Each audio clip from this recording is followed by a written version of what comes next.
Hey guys, welcome to another IGCSE Chemistry Revision video. Today we're going to be covering, as you can see on the screen, the topic of stoichiometry. Now, I have just finished writing down all the notes on my website, www.freeexamacademy.com, and as you can see, it is quite comprehensive, so if you want to check that out, just visit the website, go under Chemistry, under Revision, and you'll find it there. But without further ado, let's begin. So this topic really was quite a challenge when I was studying IGCSEs, and initially I think it's because I didn't quite grasp the concept of it. Once you do grasp the concept, it becomes extremely easy, so that's what I'm going to try to do for you guys in this video. It does require a lot of practice from your end. You do need to achieve or attempt a lot of different questions to get the hang of it, but you do need to have the foundations covered. So without further ado, we'll begin now. So first of all, you need to know how to construct the basic formula of a simple compound. So to do this, you need to know or understand the concept of valency, which is basically how many electrons does an atom need to lose or gain to obtain a full outer shell. So this is the periodic table that Cambridge will give you for your examinations. Right, so you can see here that you've got groups. You've got group 1, which is column 1, group 2, column 2. It skips the middle here, which is transition metals you don't really need to know, and then it goes to group 3, 4, 5, 6, and 7. We'll learn about the periodic table in a bit more detail later, but these columns or groups are really important because it tells you how many electrons these atoms within the group have in their outer shell. So beryllium, for example, is in group 2, therefore it has 2 electrons in its outer shell, whereas nitrogen has 5. Why that's important is because if you looked at my previous video, it means that you can determine what an atom needs to do in order to gain a full outer shell. For example, in terms of nitrogen, it needs to gain 3 electrons because it has 5. So it just needs 3 more to achieve a full outer shell, which is a lot easier than losing 5 electrons. So non-metals, which is on the right side of the sort of periodic table here, will tend to gain electrons to fulfill their atomic stability. Whereas on the left-hand side here, for example, lithium, it's got 1 electron in its outer shell, so it'd rather lose 1 electron to make itself have a full outer shell. And the valency is important because it also gives you the charge of whatever you're looking at, of the ion, of the atom. For example, lithium here, if it turns from an atom to an ion, well, it's going to be losing 1 electron, so the charge is going to be -1. For oxygen, for example, it's in group 6, so it needs 2 extra electrons. When it gains those 2 electrons, then it's going to have a charge of -2. This will become a bit more easier for you as you progress through the course. But anyway, what you need to understand is mainly the concept of valency, right? So group 1, valency of 1 because it needs to lose 1 electron. Group 7, valency of 1 also because it needs to gain 1 electron. So whether it's losing or gaining, the valency is how many electrons need to be gained or lost in order to achieve a full outer shell, and that's very, very important. So the formula of a compound is simply obtained by swapping the valency numbers over, okay, and cancelling if possible. For example, you have potassium oxide, you've got the valency of 1 for potassium and 2 for oxygen. You swap the numbers and what you get is K2O. That is the formula for potassium oxide. Magnesium oxide, you have valency of 2 for magnesium, and also oxygen has a valency of 2. You swap the numbers over, but in this case you can cancel it out, and if you can cancel, you must cancel. What that leaves is MgO. So that's fairly simple. So the second step is to be able to write simple equations, right? This skill will actually naturally be developed as you sort of progress through the course, as you learn, certain rules of different chemicals reacting with different other substances and things like that. But here we'll focus on the idea of balancing equations because this is crucial. So the total number of each type of atom in the left hand side of the equation has to equal the right hand side. You can't just atoms can't disappear or be gained from one side to the other. It has to be absolutely equal. As you can see, magnesium plus oxygen giving you magnesium oxide. In this example, you can see that the equation is not balanced. You've got 2 oxygens on the left hand side but only 1 oxygen on the right. So what can you do to fix this? Well, you can't change the formula itself. You know that magnesium oxide has the formula of MgO. You can't simply just make it MgO2 to try to balance the equation. just to add an extra oxygen here. That's you cannot do that. So, but what you can do is add numbers to the front of the compound or whatever it is. And so, for example, in this case, you can add a 2 in front of magnesium oxide, giving you 2 magnesiums on the right hand side of the equation. So therefore you have to add 2 onto the left hand side, and when you do this, you have a balanced chemical equation whereby you have, you know, an equal number of atoms of each particular element on both sides of the equation. And so these big numbers that you put in front actually represent the mole ratio. So every magnesium atom that is used in the equation, I suppose, or in the reaction, because it has a 2 in front and oxygen theoretically only has a 1 in front because it's got nothing there, it tells you that for every magnesium, because it's a 2-to-1 ratio, for every magnesium that is used, only half of oxygen is used. And we'll learn more about the mole ratios later, and this becomes really important when you're doing calculations for stoichiometry. So there's a couple of definitions that you need to get your head around. We've got the relative atomic mass. That's represented as the AR, and this is the average mass of the naturally occurring atoms on a relative scale, whereby, you know, carbon has a mass of 12 units. You don't, okay, so the definition itself is not really important, but what you do need to know here is that if you look at the periodic table, you've got the mass number. You should be familiar with mass number and proton number. We're talking about the mass number here. The mass number of the atom of that element is basically the relative atomic mass. That is key. So what you then have is relative formula mass, which is basically if you have a compound like magnesium oxide, the relative formula mass is just the addition or the sum of all the different relative atomic masses inside the compound. In this case, you've got magnesium, which has, you know, an AR of 24, and oxygen, which has an AR of 16. So the relative formula mass of magnesium oxide is just the sum of all those, which is basically 24 plus 16, giving.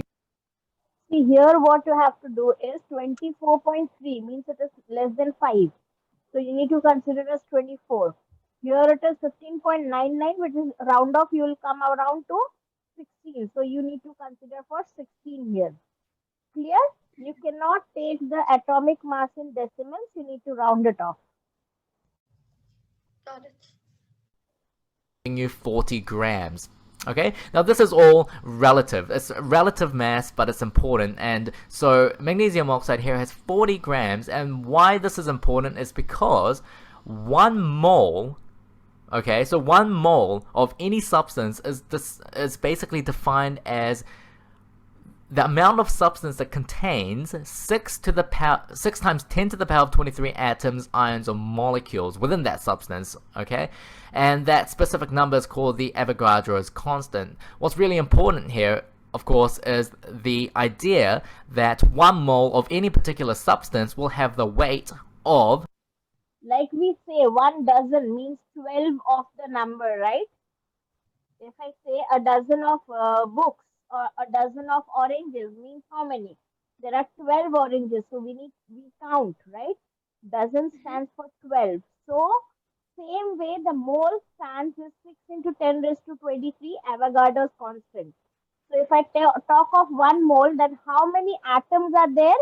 In 1 mole of any substance, there will be 6 into 10 raised to minus 23 atoms. Your voice is kind of unclear, so I'm just gonna go get headphones real quick. Yeah.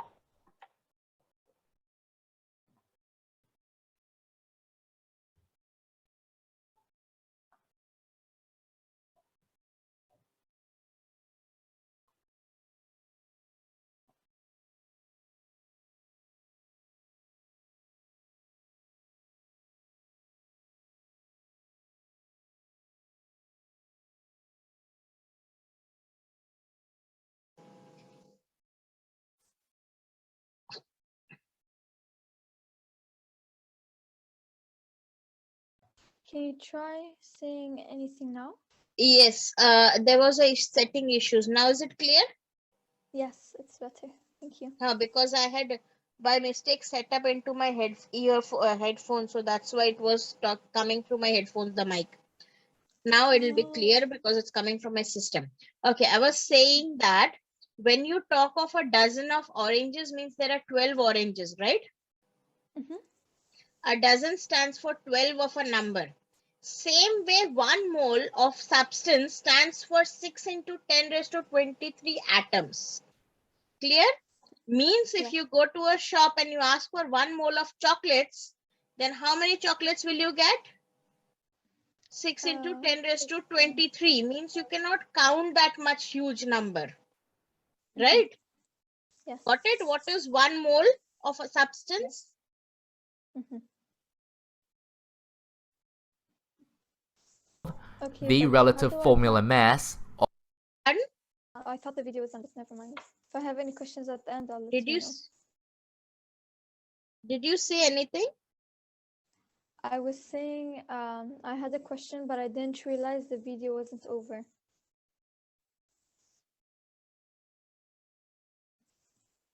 Hello?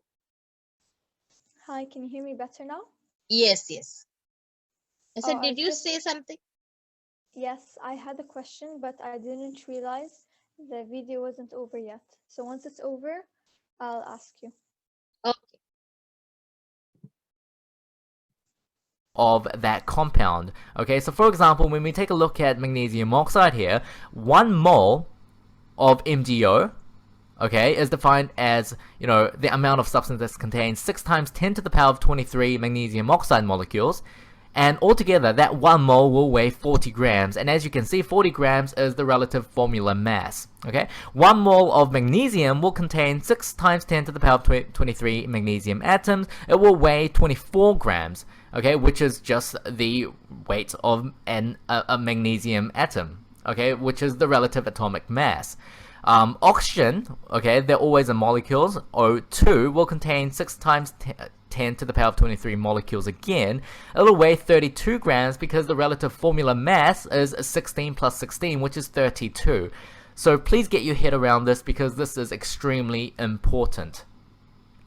So when we start to look at mole calculations, right? So all the calculations that we'll be doing will be about moles, and this is the concept that we talked about before. Okay, the 1 mole will be the mass, well, 1 mole has the mass of the relative formula mass or the relative atomic mass if there are just a single atom. Okay, so there are 3 main equations that you need to know, and it's these 3. You want to take a note of it? Yes, I'll take a note. Just a Yeah. second. No issues.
Okay, done. But for the first one, do they mean like the mass of 1 mole as in like 6 times 10 to the power of 23, or do they mean like the mass? No. 6 point. Still, we'll have a look into it once they use the formula. Let's check it out. It's still 6 into this thing. Here, and you need to be able to memorize this and be able to rearrange them off by heart. You need to be very familiar with these three equations. Also, you do need to know the concept of mole ratios. We briefly touched on this before, but a mole ratio is the ratio between the amounts in moles of any two compounds involved in a chemical reaction. So, you know, if just take a look at two separate, you know, substances here. For example, magnesium and magnesium oxide. If one magnesium mole is used, then also one magnesium oxide mole will be formed in this particular equation, because the ratio between magnesium and magnesium oxide is 1 to 1 or 2 to 2, which cancels out to 1 to 1. And you'll sort of understand this a bit more when we go through certain examples, but for now, please make sure that you understand these three formulas. So we're going to go through the use of each of these formulas one by one. So in terms of mass calculations, okay, so the basics are that, you know, let's take a look at some examples using the basics here. So 1 mole of water, which is H2O, how many grams is that going to be? You need to think to yourself, well, okay, so we talked about 1 mole having the relative formula mass. So the relative formula mass of H2O is just the added atomic masses, which is 18, because you add 2 to 16. 2 moles of magnesium oxide will simply be magnesium oxide's relative formula mass, which is 24 plus 16, which is 40, but you times that by 2, because 40 is the mass of 1 mole. You've got 2 moles here, so that's 80 grams, and you get the gist. So let's take a look at a bit more of a difficult example. So it says calculate the mass of magnesium oxide that is formed when 3 grams of magnesium reacts with excess oxygen. So I've wrote down a couple of steps here. First of all, you need to have a balanced equation. Then you calculate the moles of whatever substance that is in question. In this, you know, in this equation, we're talking about magnesium. Okay, so they say 3 grams of magnesium. So you need to figure out, well, how many moles is 3 grams of magnesium? And then step 3 is to review what the mole ratio is, right? Because they're asking for magnesium oxide. So then you take a look at the mole ratio between magnesium and magnesium oxide to calculate how many moles of magnesium oxide was formed from the reaction. Once you know how many moles of magnesium oxide was formed, then you simply use the equation that we talked about before, this equation here, to figure out what the final mass of the magnesium oxide was. So therefore, let's go through those steps one by one. You've got the balanced equation, and so if you want to calculate the moles of magnesium, all we need to do is chuck it into the formula, and the equation becomes 3 grams divided by the relative formula mass of magnesium, which is 24. So you get 0.125 moles of magnesium that was used in the reaction. So if 0.125 moles of magnesium was used, then you'd figure out the mole ratio, right? So you've got the number 2 in front of magnesium, and you've also got the number 2 in front of magnesium oxide, giving you a ratio of directly 1 to 1. What that means is, since 0.125 moles of magnesium was used, 0.125 moles of magnesium oxide has been formed. Now that you know that 0.125 moles of magnesium oxide has been formed, you basically rechuck it back into this formula, you rearrange everything, and you get 0.125 times the relative formula mass, and that gives you 5 grams, which is the mass of magnesium oxide that was formed. So the main key point here, guys, is to initially calculate the moles and take a look at the mole ratio, take a look at the moles of whatever substance that was formed, and then convert that back into mass. And that's all done using this simple formula, as we took a look at before. So second of all is gas calculations. The basics of gas calculations is, there's a really important idea here that 1 mole of any gas, right? Any gas will take up 24 decimeters cubed of volume at room temperature and pressure. Okay, so every single gas behaves this way. So that means 1 mole of oxygen will take up 24 decimeters cubed, 1 mole of chlorine gas will take up 24 decimeters cubed, every single gas will take up 24 decimeters cubed, 1 mole of that particular gas, that is. Okay, so if that was the case, then we can actually figure out the moles of any gas just by knowing how much volume it's occupying and vice versa. So therefore, we have derived this formula whereby the moles of any particular gas at room temperature and pressure, of course, is the volume of the gas divided by 24, because 24 is how much 1 mole would occupy. Remember, decimeters cubed is 1000 centimeters cubed, and quite often they will tell you, they may say that the volume is, whatever in centimeters cubed, so you always have to divide it, or, you always have to convert it back to decimeters cubed before applying this equation.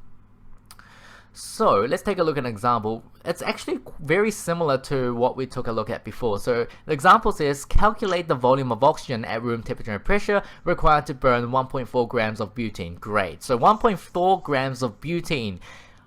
We take a look at the balance equation here and we think, well, 1.4 grams of butane, how many moles is that? We always want to think about the moles, not the mass, right? So 1.4 divided by the relative formula mass of butane, which is, I suppose, 12 times 4 from the carbons and 1 times 8 from the hydrogens, giving you 0.025 moles of butane that was used in the chemical reaction. The mole ratio here is 1 to 6. For every mole of butane, you get 6 moles of oxygen being used. What that means is, if 0.025 moles of butane were used, then 6 times that would have been used in terms of oxygen. So you simply times 0.025 by 6 and you get 0.15 moles of oxygen. Now that you have the moles of oxygen, you can actually calculate the volume using the equation before. So 0.15 times 24, okay, so this is a rearranged form of the equation, obviously, because now you want volume, so volume is moles times 24. So the moles is 0.15, you times that by 24, you get 3.6 decimeters cubed of oxygen. That is the volume of oxygen that is required to burn 1.4 grams, okay, of butane. The third one is solution calculations, whereby the formula is moles of the solid, or whatever it is the concentration times volume. Take a look at this example here. Calculate the volume of sodium hydroxide concentration of 0.16 needed to neutralize sulfuric acid, which has 20 centimeters cubed and 0.2 moles per decimeters cubed. So of course this is the concentration, this is the volume of sulfuric acid. So immediately you can see that you can calculate the moles of sulfuric acid. Okay, so what is the moles of sulfuric acid then? Okay, so you apply this equation here and you get concentration times volume. So 20 divided by 1000, because this is in centimeters cubed, you want to convert that to decimeters cubed. 20 divided by 1000, you times that by 0.2, which is the concentration, and you get 0.004 moles of hydrogen sulfate. Okay, which is a sulfuric acid. And so here the mole ratio between sulfuric acid and sodium hydroxide, which is NaOH, is 1 to 2, meaning for every mole of hydrogen sulfate you will need 2 moles of sodium hydroxide to neutralize it. So 0.004 moles of sulfuric acid, you times that by 2, meaning you need 0.008 moles of sodium hydroxide. But the question isn't asking you how many moles of sodium hydroxide you need, it's asking for the volume. So what you need to do is rearrange the equation, so therefore if you're looking for volume, it's moles divided by concentration. They give you the concentration, which is 0.16. All you need to do is 0.08 divided by 0.16, giving you 0.05 decimeters cubed, or 50 centimeters cubed, which is the volume of NaOH, or sodium hydroxide, that is required to neutralize that specific amount of sulfuric acid. So thanks for watching, guys. That is it for today. It is a fairly confusing Okay. Now tell me, where did you not get it? Okay, I feel like if I did questions, I'd get it more. Okay, you want me to give the questions for moles? Yes, please. Okay.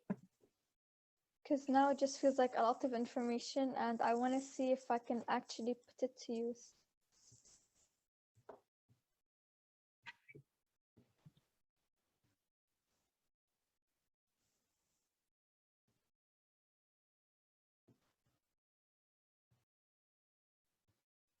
यार market कभी up कभी down, कब invest करूं? किसमें invest करूं? कितना invest करूं? Market तो चढ़ गया, पर अब प्रॉफिट्स बुक कर लूं या इन्वेस्टेड रहूं? I feel you, bro. But it's time to invest like a pro with ET Money Genius. Click the link to know more.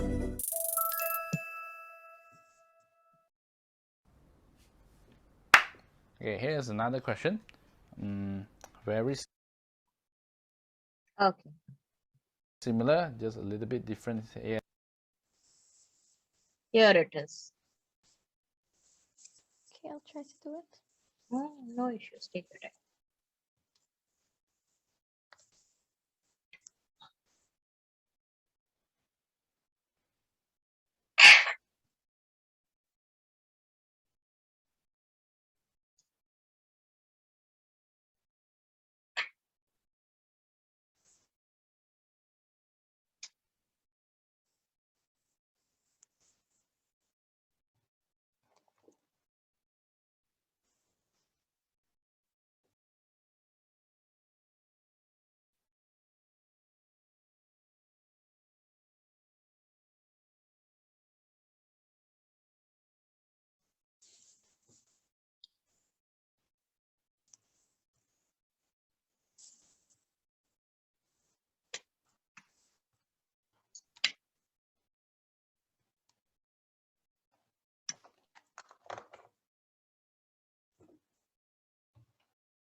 Can you play it? Yeah. And there. So there is October, November 2016. So they always give you all the very interesting chemicals. It's the same thing, same method, just the chemicals they might change here and there. So before we start, it's good to recall the three important formula: mass over molar mass equals the number of moles. So whenever grams, use this. If it's the gas, volume of gas, use this. Whenever you see concentration, you use this.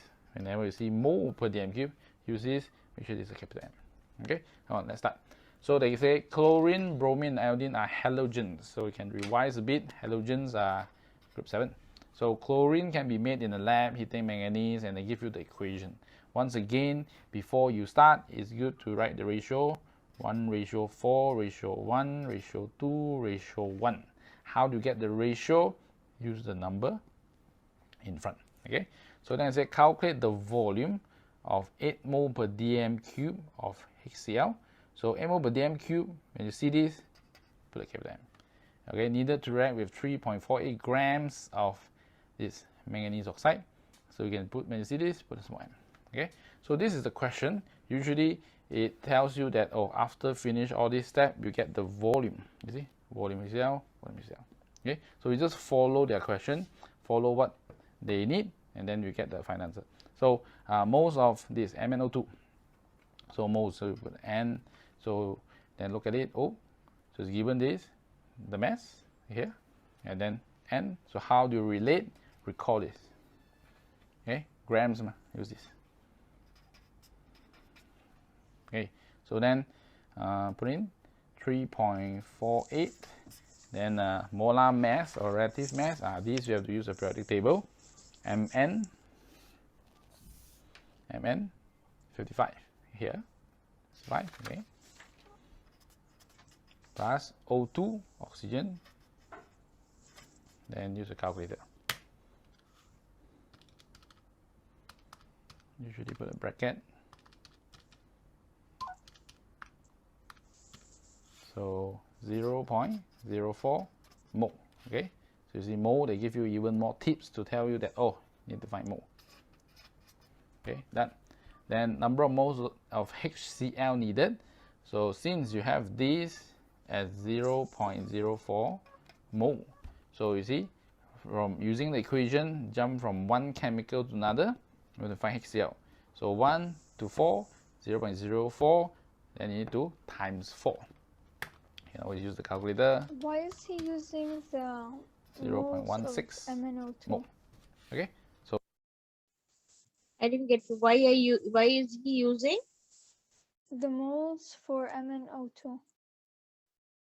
manganese oxide, right? Here it is by heating manganese oxide with reduced concentrated hydrochloric acid. So when you are having, so here it is mass of manganese oxide is given.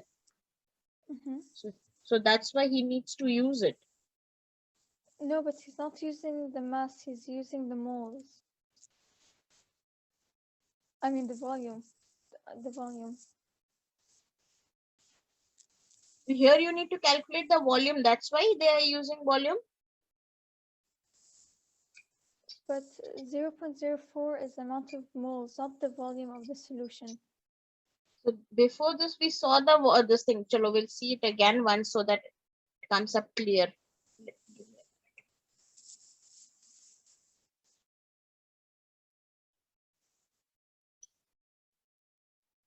and then N. So how do you relate?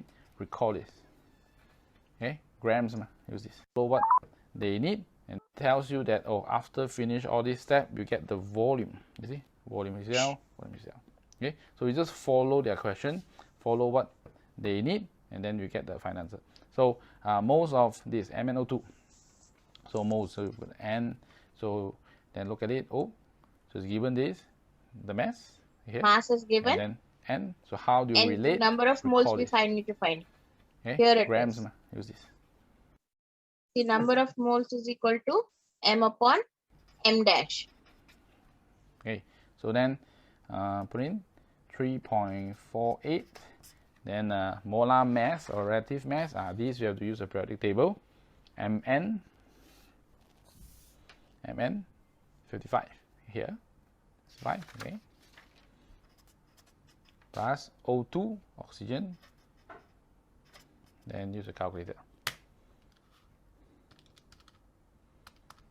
Usually put a bracket. So 0.04 mole, okay? So you see mole, they give you even more tips to tell you that, oh, you need to find mole. Okay, done. Then number of moles of HCl needed.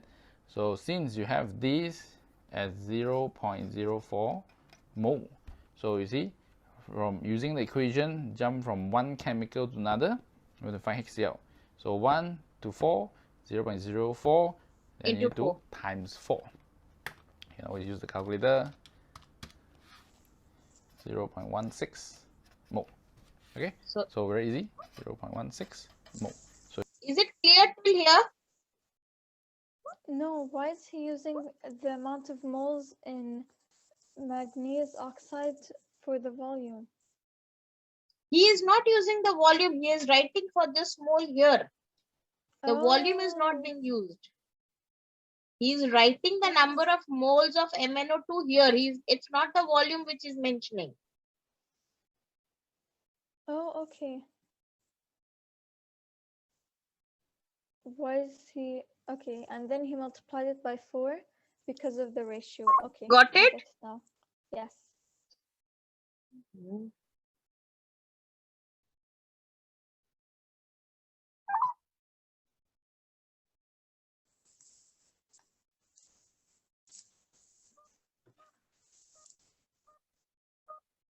Hello?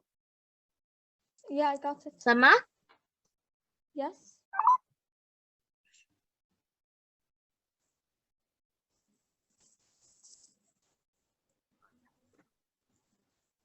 I got it. Can you not hear me?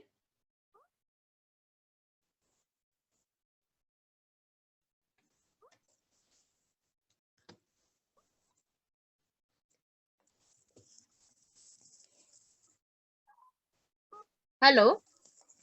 Hello, can you not hear me? Yes. Did you get it now? Yes, I did. Okay, we'll continue. show the calculation, it will be good. Okay, so that's how you go from one chemical to another. Now the last step, volume of HCl. So oh, volume V. Okay, so what else is given? HCl, the M. So whenever they give you capital M, concentration, and you want to relate with V, you can always recall this formula. Okay, so I'll write this down.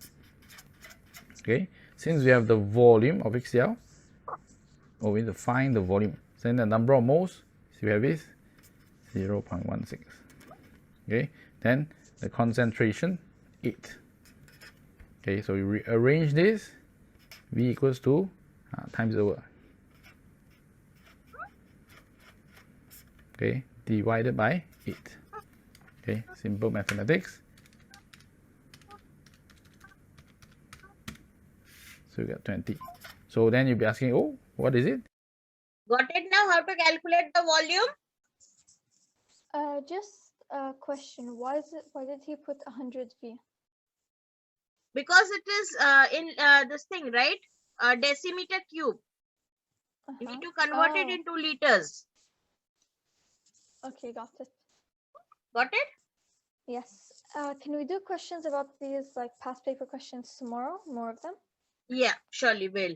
All right. I'll see you then. Goodbye. Have a good day. Bye. Good night. Take care.